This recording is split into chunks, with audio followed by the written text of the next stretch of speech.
Good morning, everyone. My name is Jason Robinson, and I'm going to give you a little introduction to our Greece GeoStreamer program. We have some fast-track results, so we can generate some interest in preparation for the license round next year. So here's a brief overview of the talk. I'm going to give you an explanation of the location, a regional geological overview, with and then a description of some of the basins and plays that we're going to be talking about and looking for. And this can be split into three areas that I'll focus on with some examples of the seismic. The North Ionian, which consists of the Apulian Plateau, the pre-Apulian Foreland, and the Hellenite Thrust. Central Ionian, and then south of Crete.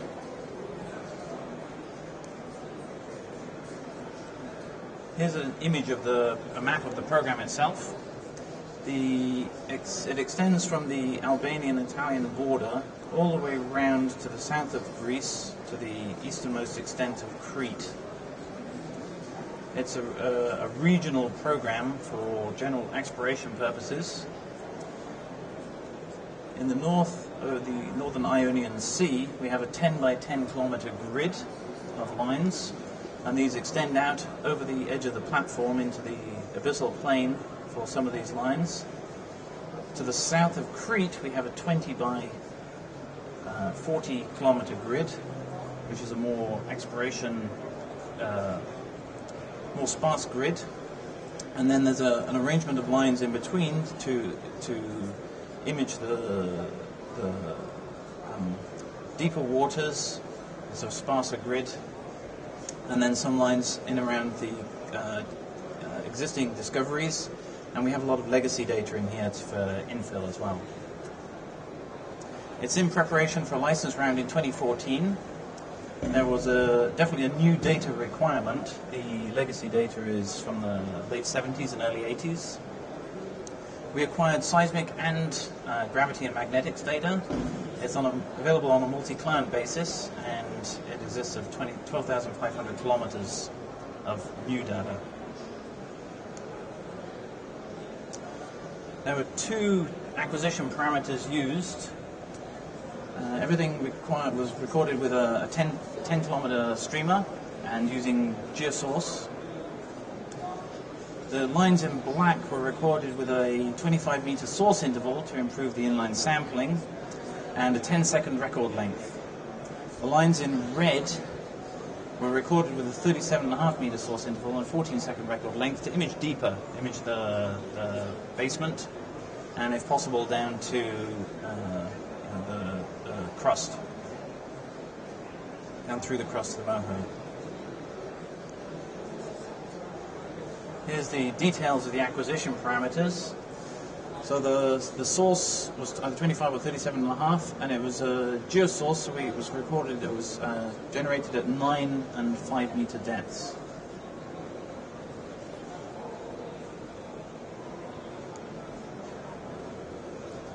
So the data that's available now is indicated on the left here. It's the fast track, lines in red. So it's a subset of the data that we've accelerated through the processing in order to get an early view of what's there and get geologic input from interpreters so that we can have a geologically guided processing flow.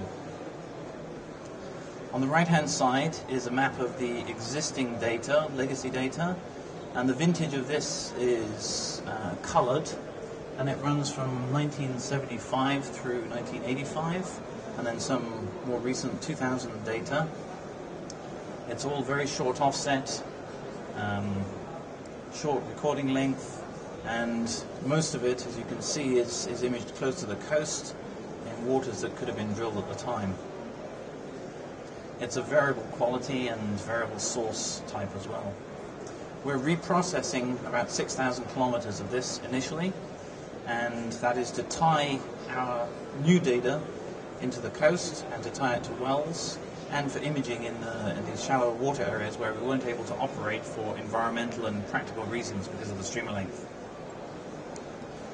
The fast-track processing flow is to remove the ghost with the GeoStreamer and GS processing, and then to run a multiple removal, and then 1 kilometer velocity analysis for pre-stack Kirchhoff, and then apply Q compensation.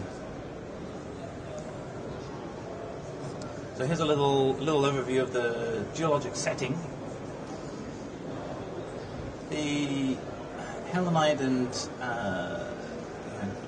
Greek alpine activity has been pushing down to the southwest, and the speculated oceanic crust has been subducted underneath this as a result of this collision, this interaction.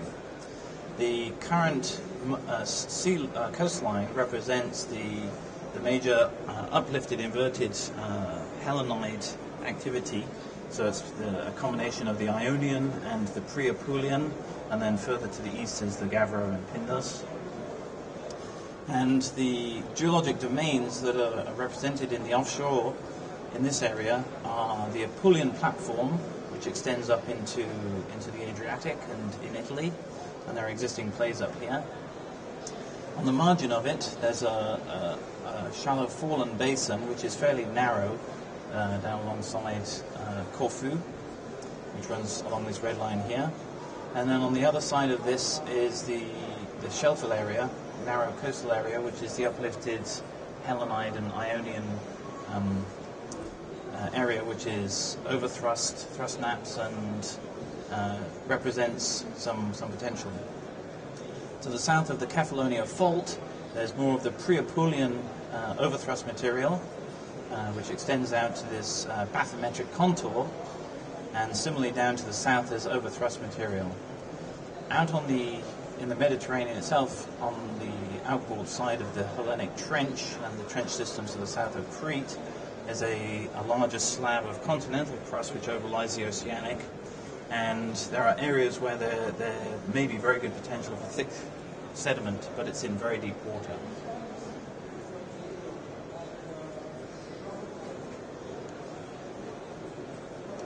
So in the North Ionian, I'm going to go through the North Ionian central area around Cephalonia, or south of Cephalonia, and then south of Crete. So this is the North Ionian area. The play types here are represented by the Apulian platform itself, Apulian ridge here, and Northern, for example, has a couple of play models up here within the Apulian ridge itself. It's represented by Cretaceous to Eocene carbonates, and then overlain by more recent sediments, which could provide a good seal.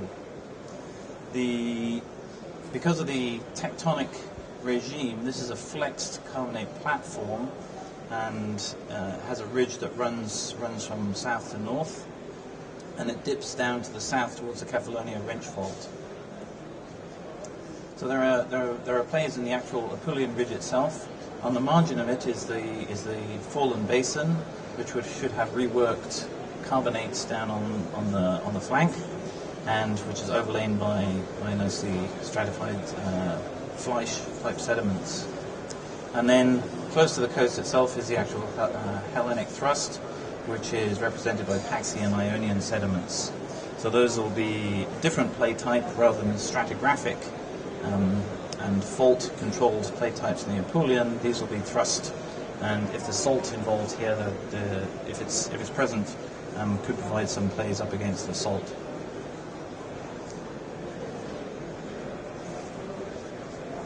So some examples. This line runs from the Preveza Bay area out across the Apulian platform onto the further out to the east. It drops down onto the Ionian. Here you can see on the north to the northeast side the Paxi, or pre-Apulian, which has been upthrust and overthrust and has these fold naps. And the plays, this is a early version of the fast track processing, so it will improve from this once we get the velocities and imaging correct. But we're getting very good resolution in the near surface, and we can pick these tops of what we believe are the carbonates on this unconformity. Off the edge of that margin, there's a small fallen basin, and then you can see the flexed Apulian platform, out towards the southwest.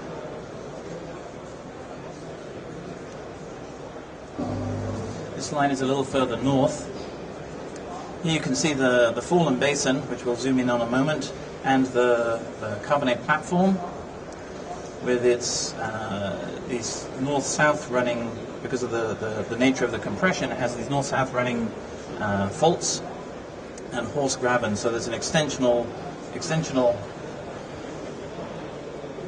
regime in the center of the platform, which is relief for the compression over to the east. 2 days. EAG will be over by then. So we're going to zoom in on the shallow area here in this section. This runs from about 1.5 seconds here down to the base of this basin is this fallen basin, and the unconformity is at 2.5 seconds. So we have a good stack of sediment, and it's in about 1,500 meters of water. Here we can see the top of the unconformity of the carbonates on the platform. So this is Eocene carbonates, and the play model in here is that it will be reworked carbonates that would have come down onto the margin and then been overlaid and sealed to form a good seal. This basin extends further to the south. It deepens and provides some good opportunities. Here we have a line running from north to south along the Apulian, the Adriatic, so the Apulian platform, and we can see some areas of also extension and sediments that have formed on top, and you can see it diving to deeper waters down towards the Kefalonia Wrench Fault, with a thinner layer of sediment down in the south. So the Apulian platform, flex carbonates, provides a good opportunity for structural traps up against the faulting. There'll be stratigraphic traps at depth if we have the porosity and permeabilities. If they exist, we need to drill it first. There's been speculation about the possibility that the Triassic evaporites extend this far to the west. If they do, there are opportunities below the salt. And then there are questions relating to the variable and temperature gradients, i.e. maturity, and we have analogues from the Italian side which support the opportunities for play concepts at depth on the Apulian platform. The more recent scene is a very fallen basin, where we have these reworked carbonates and sediment that's been, the seal that's been provided by the Helenite orogeny, and sediments of up to 2 kilometers thick in the south. And then there's the inverted Nova Thrust Paxi and Ionian zones, where we have structural traps and salt control, with potential for diapirism and inverted salt in upthrust. This model here is what plays into the central Ionian area. So here it's to the south of Kefalonia, it's in the Bay of Patras, Patriarchos Gulf, and runs down to the south to the Cataclon Discovery. So in here it's been upthrust and overthrust, folded maps, very structural. This is a model that Triton put together in the Gulf of Patras.